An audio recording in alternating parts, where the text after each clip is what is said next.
محرم الحرام اسلامی سال کا پہلا مہینہ ہے۔ لفظ محرم حرم سے ماخوذ ہے، جس کے معنی عزت اور احترام کے ہیں۔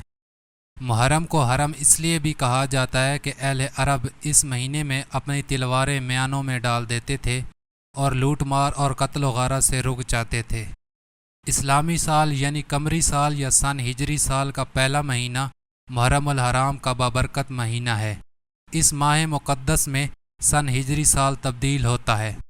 لفظ محرم حرم سے ماخوذ ہے، جس کے معنی عزت اور احترام کے ہیں۔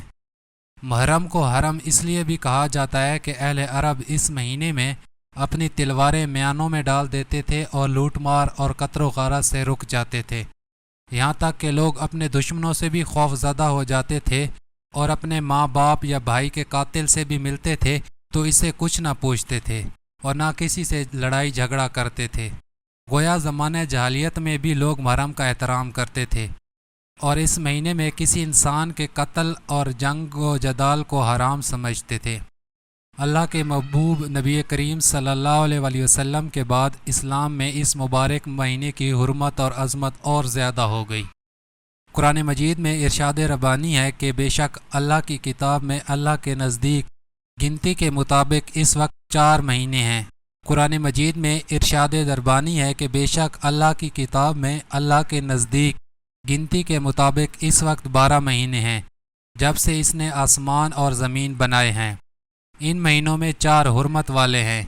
یہ سیدھا دین ہے، تو ان مہینوں میں اپنی جانوں پر ظلم مت کرو۔ اور حرمت اور اکرام والے 4 مہینے ہیں، جن میں محرم، رجب، ذی القعدہ اور ذی الحج شامل ہیں۔ ایک بار کسی نے آپ صلی اللہ علیہ وآلہ وسلم سے عرض کیا کہ یا رسول اللہ صلی اللہ علیہ وآلہ وسلم، فرض نماز کے بعد کون سی نماز افضل ہے، اور رمضان کے فرض روزوں کے بعد کس مہینے کے روزے افضل ہیں؟ آپ صلی اللہ علیہ وآلہ وسلم نے ارشاد فرمایا، فرض نماز کے بعد سب سے افضل نماز نماز تہجد ہے، اور رمضان کے فرض روزوں کے بعد سب سے افضل روزے محرم الحرام کے ہیں۔ مولا کائنات سیدنا حضرت علی شیر خدا رضی اللہ تعالیٰ عنہ سے کسی نے پوچھا کہ ہمیں رمضان المبارک کے بعد کس ماہ میں روزے رکھنے چاہیے؟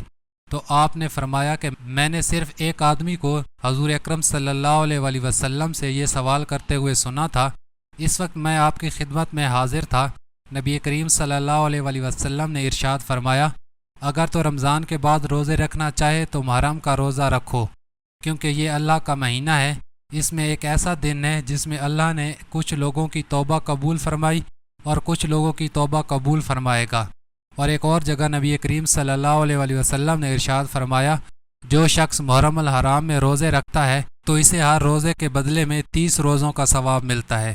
رسول پاک صلی اللہ علیہ وآلہ وسلم کا ارشاد پاک ہے کہ جو شخص محرم الحرام میں پہلے 10 دن تک مسلسل روزے رکھے گا، گویا اس نے 10,000 سال تک اس طرح عبادت کی کہ رات میں قیام کیا اور دن میں روزہ رکھا۔ رسول اللہ صلی اللہ علیہ وآلہ وسلم نے پھر ارشاد فرمایا کہ جس نے ذی الحج کے آخری دن اور محرم کے پہلے 10 روزے رکھے تو گویا اس نے گزشتہ سال کے روزوں میں ختم کیا، یعنی سال بھر روزے رکھا اور آئندہ سال کو بھی روزے سے شروع فرمایا، یعنی سال بھر روزے رکھا اور آئندہ سال کو بھی روزے سے شروع فرمایا۔ اللہ ان روزوں کو اس کے 50 برس کے روزوں کا کفارہ بنا دے گا۔ روایت میں ہے کہ جو شخص محرم کی پہلی رات کو 2 رکعت نماز اس طرح ادا کرے کہ سورہ فاتحہ کے بعد سورہ یاسین ایک بار پڑھے تو اللہ تعالیٰ اسے جنت میں 2000 محل ایسے عطا فرمائے گا کہ جن میں ہر ایک میں یاقوت کے 2000 دروازے ہوں گے، اور ہر دروازے پہ زبرجد کے تخت پر حور بیٹھی ہوگی، اور ہر دروازے پر تخت پر حور بیٹھی ہوگی۔ اس نماز پڑھنے والے کے 6000 بلائیں دور ہو جاتی ہیں اور 6000 نیکیاں اس کے نامہ اعمال میں لکھ دی جاتی ہیں۔ جو شخص محرم کی پہلی رات میں 8 رکعات 4 سلام میں اس طرح ادا کرے کہ ہر رکعت میں سورہ فاتحہ سورہ اخلاص 10 بار پڑھے تو اللہ اسے بخش دے گا۔ جو شخص محرم کی پہلی تاریخ کے دن میں 12 رکعات اس طرح پڑھے کہ ہر رکعت میں سورہ فاتحہ کے بعد سورہ اخلاص 7 مرتبہ پڑھے تو اسے 10,000 برس کی عبادت کا ثواب ملے گا، اور ہر سورہ اخلاق کے بدلے اس کے لیے جنت میں ایک محل بنایا جائے گا۔ اس محل میں بہت سے محل ہوں گے اور ہر 2 محل کے درمیان 10 برس کے مسافت ہوگی۔ اور اس ماہ مقدس کا 10واں دن جسے عاشورہ کہا جاتا ہے، عاشورہ سریانی زبان کا لفظ ہے جس کے معنی جامع برکت کے ہیں، اور یہ یوم عاشورہ ہر سال مسلمانوں کے لیے جامع برکات بن کر آتا ہے، اس لیے اہل عرب نے اس دن کو عاشورہ کے نام موسوم کیا۔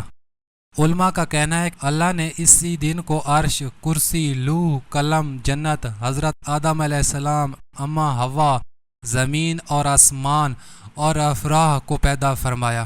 اس دن حضرت ابراہیم علیہ السلام کی اولاد ہوئی، اس دن ان کو آگ میں پھینکا گیا اور اسی دن آگ گلزار بنی۔ اسی دن اللہ نے بنی اسرائیل کو فرعون کے ظلم سے نجات دلائی۔ یہی وہ دن ہے جس میں حضرت نوح علیہ السلام کی کشتی پہاڑ پر رکی۔ اسی دن حضرت سلیمان رضی اللہ تعالیٰ عنہ کو اللہ نے ملک عظیم عطا فرمایا۔ اسی دن حضرت یونس علیہ السلام مچھلی کے پیٹ سے باہر آئے اور ان کی توبہ قبول ہوئی۔ اسی دن حضرت یعقوب علیہ السلام کی بینائی لوٹ آئی۔ اسی دن حضرت یوسف علیہ السلام گہرے کنویں سے نکالے گئے۔ اسی دن حضرت ایوب علیہ السلام کو بیماری سے شفا ملی۔